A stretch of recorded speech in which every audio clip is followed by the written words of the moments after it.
Assalamu alaikum to all of you. Today we people are going to complete chapter 22 chromosome and DNA exercise. Okay, तो radiation या कोई भी chemical mutation कैसे damage करता है DNA को. रेडिएशन जैसे आपके पास एक्सरेज आ गए और यूवीज आ गए, डैमेज कर सकता है डीएनए को, उसके स्ट्रैंड्स को सेपरेट करके, और कॉज कर देता है, क्या कॉज कर देता है, abnormal bonds between nitrogenous bases of DNA. ठीक है, जो केमिकल म्यूटेशंस होते हैं वो क्या करते हैं, वो डैमेज करते हैं डीएनए को. कैसे? ऑल्टरिंग बेसिस, यानी कि बेसिस को आगे पीछे करके. More over chemical mutation changes the sequence of nitrogenous basis, sequence को बदल देंगे. Changing how the pair during replication, और उनकी क्या नाम है उस सीक्वेंस को भी चेंज कर देंगे जैसे वो अरेंज होते थे ड्यूरिंग रेप्लिकेशन. ठीक है, डीएनए को हम इन्फॉर्मेशन का मॉलिक्यूल क्यों बोलते हैं. या DNA is a genetic material. DNA क्या होता है? जेनेटिक मटेरियल होता है जो कि स्टोर करता है हमारी इन्फॉर्मेशन को. देयरफॉर उसको हम क्या बोलते हैं? इन्फॉर्मेशन का मॉलिक्यूल बोलते हैं. डीएनए रेप्लिकेशन क्या होता है? रेप्लिका का मतलब होता है कॉपी. रेप्लिका का मतलब क्या होता है? कॉपी. डीएनए रेप्लिकेशन एक ऐसा प्रोसेस है जिसमें क्या होता है कि जिसमें क्या नाम है DNA replication the process by which a cell makes an exact copy of its DNA before its divide होने से पहले क्या नाम है डीएनए रेप्लिकेशन होते हैं, डीएनए की कॉपी बनती है. ठीक है, तो डीएनए रेप्लिकेशन एक ऐसा प्रोसेस है जिसमें सेल क्या करता है जिसके ज़रिए सेल क्या नाम है अपने ही डीएनए की एग्जैक्ट कॉपी बनाता है, जिसको हम क्या बोलते हैं, इस प्रोसेस को हम बोलते हैं डीएनए रेप्लिकेशन. ठीक है, अब हमारे पास जब डीएनए की रेप्लिकेशन होती है तो दो स्ट्रैंड्स की फॉर्मेशन होती है. एक होता है लैगिंग स्ट्रैंड, दूसरा होता है लीडिंग स्ट्रैंड. ठीक है, तो इन दोनों में क्या डिफरेंस है आइए हम देखते हैं. लीडिंग स्ट्रैंड की फॉर्मेशन कंटिन्यूस होती है. आपको पता है डीएनए डबल स्टैंडर्ड मॉलिक्यूल, तो उसको जो एक स्ट्रैंड होता है वो कंटिन्यूस बनता है, उसको हम बोलते हैं लीडिंग स्ट्रैंड. और दूसरा ना टुकड़ों टुकड़ों में बनता है, यानी कि फ्रेगमेंट्स में बनता है, और फ्रेगमेंट्स को हम बोलते हैं ओकाज़ाकी फ्रेगमेंट्स. ठीक है, जाहिर सी बात है बहुत सारे फ्रेगमेंट्स में बना तो इनको प्राइमर ज़्यादा चाहिए होंगे. ठीक है, और इसके लिए एक ही प्राइमर काफ़ी होता है. और इसमें आप जाहिर सी बात है डीएनए लाइगेज क्या है, ग्लू का काम करता है. किसका काम करता है? ग्लू का काम करता है, ओकाज़ाकी फ्रेगमेंट्स को जोड़ता है.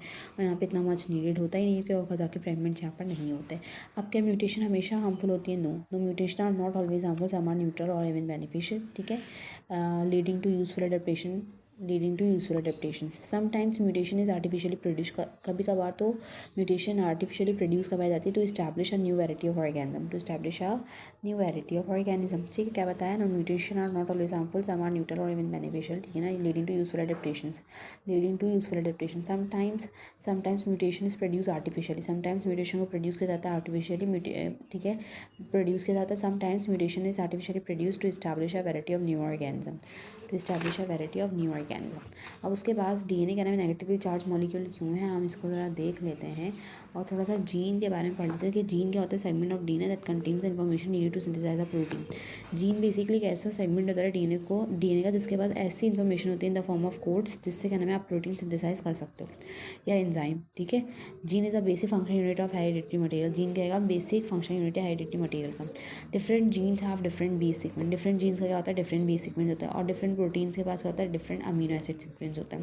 यानी जीन और अमीनो एसिड का लिंक बताया जा रहा है. Therefore the sequence of nitrogenous bases in a gene work as a code. जो सीक्वेंस होती है ना नाइट्रोजनस बेसिस की क्या नाम है जीन्स के अंदर, वो वर्क करता है as a code for the sequence of amino acid and proteins. बात समझ में आ गई? डिफरेंट जीन्स के पास डिफरेंट नाइट्रोजनस बेसिस, और वही नाइट्रोजनस बेसिस ऐसा कोड काम करती हैं for a sequence of amino acid and protein. अब डीएनए नेगेटिवली चार्ज मॉलिक्यूल क्यों है? DNA is a negatively charge molecule क्योंकि इसका क्या होता है? फॉस्फेट ग्रुप होता है उसकी बैकबोन में जो कैरी करता है नेगेटिव चार्ज. ठीक है, डीएनए क्या negative charge molecule because it has phosphate group in their backbone, in its backbone that carry negative charge. अब डीएनए रेप्लिकेशन को हम सेमी कंजर्वेटिव प्रोसेस की बोलते हैं. इसको भी देख लेते हैं. DNA replication is said to be semi conservative because each new DNA molecule has one original variant strand and one newly synthesized strand. In this process, the parental DNA do not fully conserve, therefore it is said to be semi-conservative process. ठीक है, अब हम आपके पास जो prokaryotic के jeans होते हैं और यूकैरियोटिक की जीन्स होती है वो एक जैसी होती है, अलग अलग होती है, वो अलग होती है. Yes, they are different. ठीक है, प्रोकैरियोटिक जीन्स अलग होती है, यूकैरियोटिक जीन्स अलग होती है. जो प्रोकैरियोटिक जीन्स होती है ना उनमें क्या होते हैं, उनमें इंट्रॉन्स नहीं होते. इंट्रॉन्स क्या होते हैं मैंने अपने चैनल पर बताया, लेकिन दोबारा बताते हैं. इंट्रॉन्स वो पार्ट होते हैं जो कि क्या नाम है यूज़फुल नहीं होते. ठीक है, जो कि क्या होते हैं जो यूज़फुल पार्ट नहीं होते. जब प्रोटीन सिंथेसाइज होता है तो मैसेंजर आरएनए उसको कट करके निकाल देता है बाहर. ठीक है, यूकैरियोटिक में इंट्रॉन्स एक्सॉन्स दोनों होते हैं, लेकिन प्रोकैरियोटिक में नहीं होता. The main difference is that prokaryotic genes don't have introns. Prokaryotic genes में इंट्रॉन्स नहीं होते, हालांकि यूकैरियोटिक जीन्स में क्या होता है? इंट्रॉन्स भी होता है, एक्सॉन्स भी होते हैं. और जब डीएनए रेप्लिकेशन का प्रोसेस होता है, ठीक है, यानी कि जब क्या नाम है प्रोटीन सिंथेसाइजेशन का प्रोसेस होता है तो एक्सॉन क्या होते हैं? यूजफुल. इनके पास कोड्स होते हैं जिनसे क्या नाम है अमीनो एसिड की सीक्वेंस अरेंज होती है.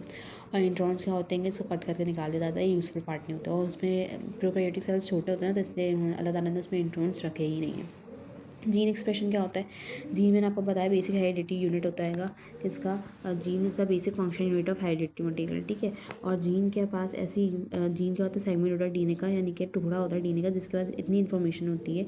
वो इन्फॉर्मेशन बेसिकली क्या होती है? सीक्वेंस ऑफ नाइट्रोजनस बेसिस, जो कि एज अ कोड काम करता है प्रोटीन सिंथेसाइज करने में। तो जीन के पास जितनी इन्फॉर्मेशन है वो उसने यूज़ कर लिया और उसको यूज़ करते हुए प्रोटीन बना लिया। तो समझ लो कि क्या नाम है, आपका जीन एक्सप्रेशन हो गया। Synthesis of polypeptide chain has always express it self, ठीक है, in the form of protein. Steps क्या है? दो मेन स्टेप, ट्रांसक्रिप्शन होता है और ट्रांसलेशन होता है, ठीक है। तो बेसिकली हम वो बाद में करेंगे। अब हम करते हैं कौन कौन से एंजाइम्स इन्वॉल्व होते हैं डीएनए एप्लीकेशन में। तो हमारे पास लिस्ट है। डीएनए हेलिकेज क्या करता है? दोनों स्ट्रैंड को सेपरेट करता है डीएनए रेप्लिकेशन के दौरान। डीएनए प्राइमेज क्या करता है? न्यू न्यूक्लियोटाइड्स को लेकर आता है, ठीक है। और क्या नाम है, क्या करता है? आरएनए का प्राइमर भी बनाता है। आरएनए प्राइमर क्या होता है? जो कि बताता है कि यहाँ से क्या नाम है, जहाँ यहाँ से क्या नाम है स्ट्रैंड बनाना शुरू करो। डीएनए पॉलीमरेज क्या करता है? न्यू न्यूक्लियोटाइड्स को लेके आता है, ठीक है। डीएनए प्राइमेज क्या करता है? स्मॉल आरएनए प्राइमर बनाता है। और जो डीएनए पॉलीमरेज है ना, इसके 3 टाइप्स होते हैं, तीनों अलग अलग काम करती हैं। तो जो डीएनए पॉलीमरेज है वो क्या नाम है न्यूक्लियोटाइड्स को ऐड भी करता है और वो चेक का काम भी कर रहा होता है, क्वालिटी चेकर भी होता है। वो चेक करता है कहीं से गलती तो नहीं। डीएनए लाइगेज क्या करता है? ग्लू का काम करता है। और एसएसबी प्रोटीन्स क्या होते हैं? दोनों स्ट्रैंड को डीएनए रेप्लिकेशन के दौरान जुड़ने नहीं देती। तो सिंगल स्ट्रैंडेड बाइंडिंग प्रोटीन नाम है इसका।